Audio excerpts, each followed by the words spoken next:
Hi hello viewers, welcome to VR Muchatlu. This is Vicky.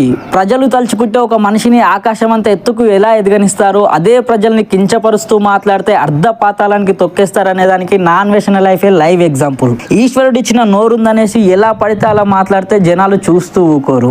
ఏరి కోరి మరి తన జీవిత నాశనాన్ని తానే ఎలా చేసుకున్నాడు అనేది ఈ వీడియోలో చూద్దాం. Let's dive into the full video.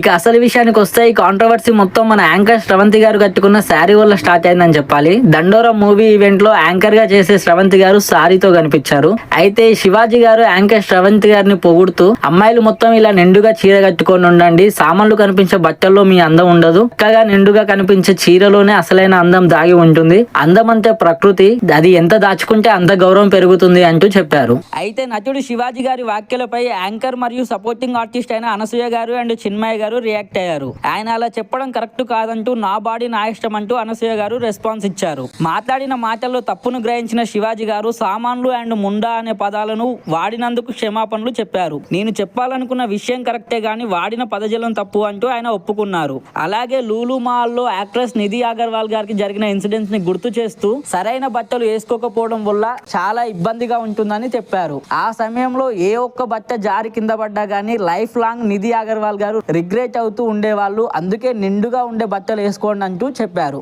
అయితే ఈ సంఘటనపై పలువురు సినీ ప్రముఖులు రెస్పాన్స్ అవ్వగా, నాగబాబు అండ్ ప్రకాష్ రాజ్ గారు శివాజీ గారి మాటలను వ్యతిరేకించారు. అండ్ మంచు మనోజ్ గారు శివాజీ గారి తరపున క్షమాపణలు చెబుతూ ఒక లేఖ రిలీజ్ చేశారు. అలాగే యాక్ట్రెస్ నిధి అగర్వాల్ గారు మాట్లాడిన మాటల్ని కప్పిపుడ్చుకోవడానికి నన్ను వాడుకోవడం తప్పు అంటూ ఆమె కూడా రెస్పాన్స్ అయ్యారు. అయితే దీనిపై డైరెక్టర్ ఆర్జీవి గారు శివాజీ గారి వ్యాఖ్యలను రేపిస్తో పోలుస్తూ సమర్థించారు. ఇదంతా ఇలా ఉన్నప్పటికీ అనసూయ గారు మాత్రం శివాజీ గారికి ఎప్పటికప్పుడు డైరెక్ట్ ఆర్ ఇండైరెక్ట్ గా కౌంటర్స్ ఇస్తూనే వస్తున్నారు. ఇదంతా చిన్నగా జనాల్లోకి వెళ్లడంతో పబ్లిక్ శివాజీ గారి వ్యాఖ్యలను 100% సపోర్ట్ చేస్తూ అనసూయ గారిని వ్యతిరేకించారు. అయితే విషయం అర్థం చేసుకున్న అనసూయ గారు సైలెంట్ గా ఈ ఇష్యూ నుంచి పక్కకు తప్పుకున్నారు. పబ్లిక్ మొత్తం అనసూయ గారి వస్త్రధారణ గురించి, ఆమె ఉండే విధానం గురించి తప్పుపట్టారు. దువ్వాడ మాధురి గారు కూడా, మీరు వేసుకునే డ్రెస్సింగ్ స్టైల్ నాకు అస్సలు నచ్చదు, అనసూయ వేసుకునే బట్టలే అసలు వేస్ట్ బట్టలు అంటూ చెప్పుకొచ్చారు. సో విషయం అర్థం చేసుకున్న అనసూయ గారు సైలెంట్ గా ఈ ఇష్యూ నుంచి పక్కకు తప్పుకున్నారు. అయితే ఇదే ఇష్యూపై తెలుగు రాష్ట్రాల్లో ఎంతో గౌరవం ఉన్న అద్వానీ శ్రీ గరికపాటి నరసింహారావు గారు కూడా రియాక్ట్ అయ్యారు. ఆడవాళ్ళు ఎప్పుడూ పూర్తి వస్త్రధారణతో ఉండాలంటూ, నిండు చీరతో కట్టుకొని ఉంటేనే మహిళకు గౌరవం అంటూ ఆయన చెప్పుకొచ్చారు.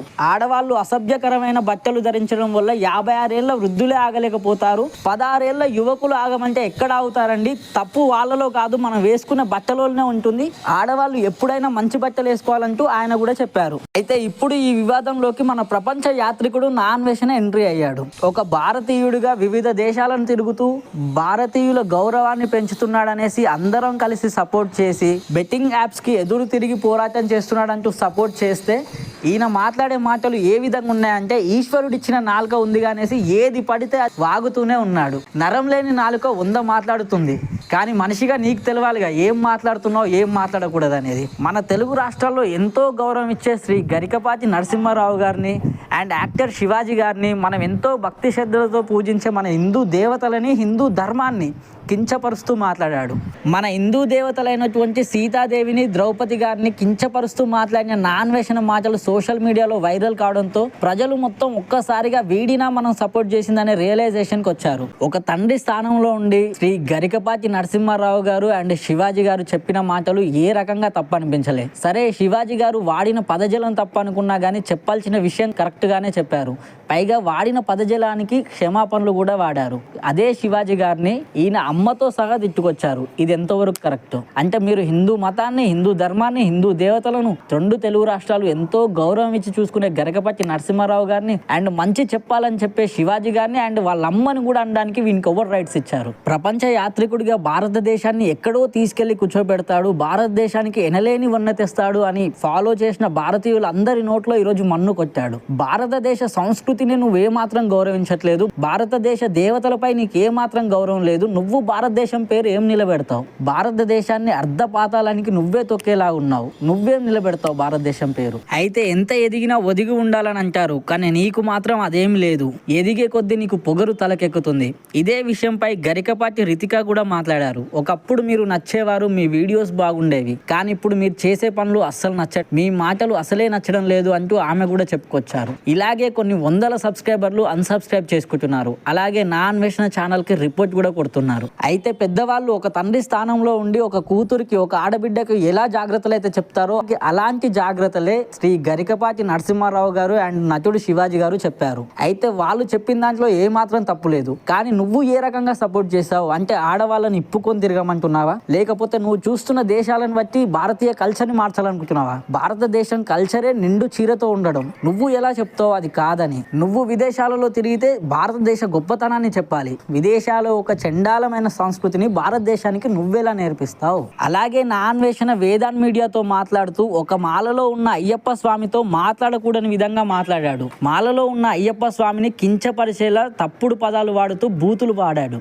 నీతో మాట్లాడాలంటేనే నాకు బూతులు వస్తున్నాయి స్వామి, నీతో మాట్లాడలేను బూతులు లేకుండా అంటూ ఒక స్వామితో మాట్లాడిన విధానం 100% తప్పు. అలాగే ఆ ఫోన్ కట్ చేస్తూ కూడా ఆ స్వామితో ఒక బూతు పదం అంటూ కట్ చేశాడు. సో ఇలా విచ్చలవిడిగా తన ఇష్టం వచ్చినట్టు మాట్లాడి హిందూ దేవతలను హిందూ ధర్మాలను కించపరిచినందుకు నా అన్వేషణకున్న సబ్స్క్రైబర్లు మొత్తం అన్ఫాలో చేస్తున్నారు. అలాగే రిపోర్ట్ కూడా కొడుతున్నారు. ఇలా నీ ఇష్టం వచ్చినట్టు మాట్లాడి చివరిగా తప్పైంది క్షమించండి అంటే ఎలా క్షమిస్తాం అనుకున్నావు? దేవుడిచ్చిన నాలుకగా ఉందని ఎలా పడితే అలా మాట్లాడితే జనాలు చూస్తూ ఊకోరు. నీ నాశనాన్ని నువ్వే ఏరి కోరి మరి తెచ్చుకున్నావు. నీ అంతం స్టార్ట్ అయింది. భారతీయులు సపోర్ట్ చేస్తే ఎలా ఉంటుందో చూసావు, అదే భారతీయులు వ్యతిరేకిస్తే ఎలా ఉంటుందో కూడా చూస్తావు. సో ఇది నా అన్వేషణ తన జీవితాన్ని తానే ఏరి కోరి మరి ఎలా నాశనం చేసుకున్నాడు అనేది. సో ఇది ఎక్కడికి వెళ్ళి ఆగుతుందో చూడాలి. సో ఇక్కడి వరకు మా వీడియో చూసారంటే మీకు నచ్చిందని అనుకుంటాం. సో నచ్చితే దయచేసి like, share, comment and subscribe చేసుకోండి. So this is Vicky, VR Muchatlu signing of.